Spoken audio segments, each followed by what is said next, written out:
Welcome to our channel. Today we how to authorize with Vercel Auth for mobile, quick tutorial step by step clearly. To get started with Vercel Auth for mobile, visit. If you don't have an account, create one by following the prompts. Once logged in, navigate to the dashboard and find the Auth section. Click on the Create a new Auth button. Select the application type as mobile. You'll be prompted to enter the application name and any other required details. After filling out the necessary information, save your changes. Next, proceed to configure authentication providers.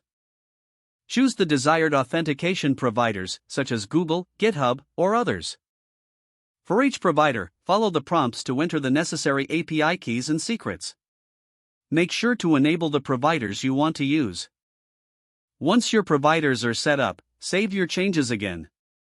Now, navigate to your mobile applications codebase. Install the Vercel Auth SDK by running the appropriate command in your terminal. Integrate the SDK into your mobile app by importing the necessary modules. Initialize the Vercel Auth instance with the configurations you set up earlier. In your login screen, implement a button that users will click to authenticate. Attach an on-press event to trigger the authentication process. Use the Vercel Auth methods to handle user sign-in and sign-out. Make sure to implement error handling for a smooth user experience. Test your authentication flow thoroughly to ensure it works as expected. Finally, deploy your mobile application to see Vercel Auth in action. You have now successfully authorized with Vercel Auth for mobile.